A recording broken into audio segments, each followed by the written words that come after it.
নমস্কার, আমি আশালতা। আজকে আমি আপনাদের সয়াবিনের একটা দুর্দান্ত রেসিপি করে দেখাবো। অনেকে সয়াবিন পছন্দ নয়, কিন্তু আজকে যেভাবে করব সবাইয়ের পছন্দ হবে। তো এখানে আমি গরম জল করে নিয়েছি, তাতে সয়াবিন দিয়েছি আর একটু নুন দিয়ে এটা একটু ফুটিয়ে নেব। তো এইভাবে যখন এটা ফুটে উঠবে এটা একটু ঢেকে রেখে দেব। আর এখানে একটা মশলা তৈরি করব। জিরা নিয়েছি, শুকনো লঙ্কা, কাঁচা লঙ্কা, ধনে, রসুন, আদা, এটা একসাথে বেটে নেব। আপনারা এখানে ধনে, জিরা, লঙ্কার পাউডারও ব্যবহার করতে পারেন। তো এটা একসাথে বেটে নেব। আর সয়াবিনটা ঠান্ডা হয়ে গেছে মোটামুটি। এবার এটা তুলে নেব, নিয়ে ঠান্ডা জলে খুব ভালো করে ধুয়ে নেব। 2-3 বার এটা ধুয়ে নেব, না তো না সয়াবিনের একটা মানে গন্ধ থাকে, ওটা ঠিক ভালো লাগে না, অনেকে এটা পছন্দ করে না। তো সেই জন্য এটা ধুয়ে নিলে ভালো। তো এটা এই জলে ভিজিয়ে রাখছি, ঠান্ডা জলে। এবার এটা ধুয়ে নিতে হবে। এবার এখানে দিয়ে দিচ্ছি রিফাইন তেল, দিয়ে সয়াবিনটা একটু ভেজে নেব, হালকা ভেজে নেব।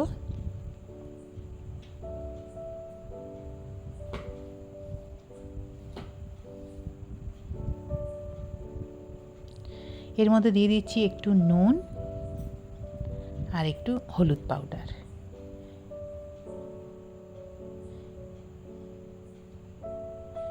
দিয়ে এটা ভেজে নিয়েছি হালকা করে। এবার এটা তুলে নেব।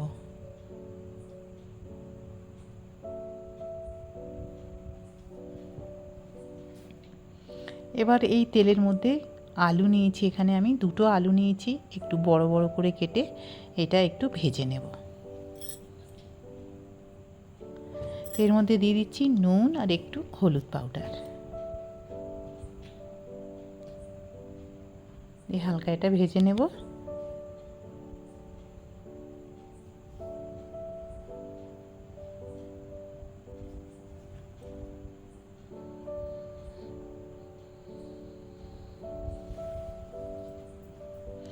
আবার একটু তেল দিলাম, তেলের মধ্যে দিয়ে দিচ্ছি গোটা গরম মশলা, তার সাথে তেজপাতা আর জিরা আর শুকনো লঙ্কাও দিয়েছি।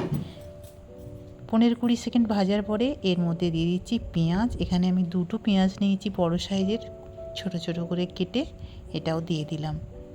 আর এই মশলাটা যেটা বেটে রেখেছি সব রকম, ধনে, জিরা, লঙ্কা, আদা, রসুন, এটাও দিয়ে দিলাম।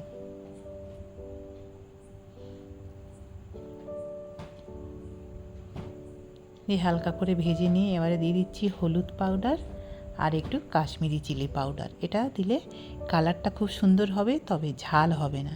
আর ঝালটা সবসময় নিজেদের স্বাদ মতন ব্যবহার করতে হবে। এটা থেকে তেল ছেড়ে দিয়েছে, খুব সুন্দর ভাজাও হয়ে গেছে। এবারে দিয়ে দিচ্ছি এখানে টমেটো পেস্ট। এখানে আমি 2টো বড় সাইজের টমেটো নিয়েছি, নিয়ে সেটা পেস্ট করে দিয়ে দিচ্ছি। আপনারা এখানে টমেটো কেটেও দিতে পারেন। আর দিয়ে দিচ্ছি একটু কসুরি মেথি, দিয়ে দেবো লবণ স্বাদ মতো, দিয়ে ভালো করে এটা আবার ভেজে নিতে হবে যতক্ষণ না এর কাঁচা গন্ধ যাচ্ছে।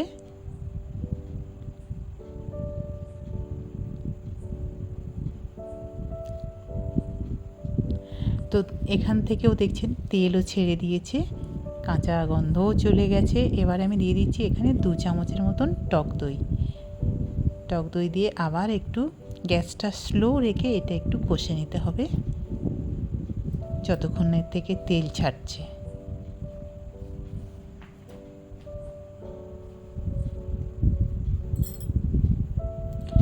এবার দিয়ে দিচ্ছি অল্প একটু জল, যাতে মশলাটা খুব ভালো মতন ভাজা হয়।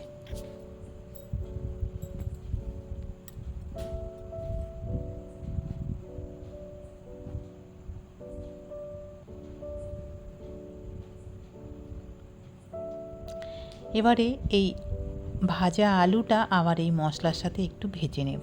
মশলাটা আমার খুব ভালো ভাজা হয়ে গেছে, তেলও ছেড়ে দিয়েছে। এবার আলুটা একটু ভেজে নেব মশলার সাথে, তাহলে এর স্বাদটা অনেক বেশি ভালো হয়। তারপরে দিয়ে দিচ্ছি কটা কাঁচা লঙ্কা,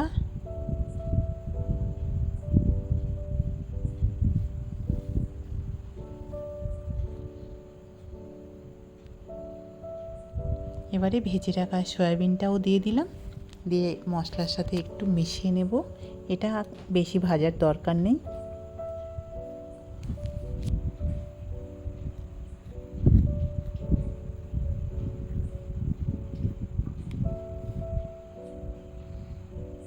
এই সময় দিয়ে দেবো পরিমাণ মতন জল।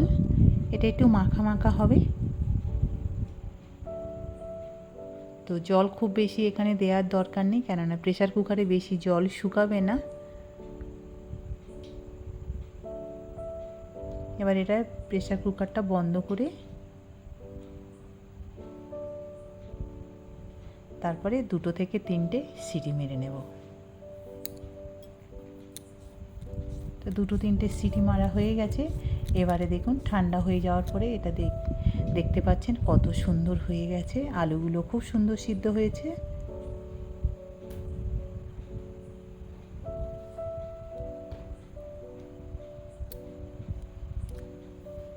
এবার এটা একদম রেডি পরিবেশন করার জন্যে।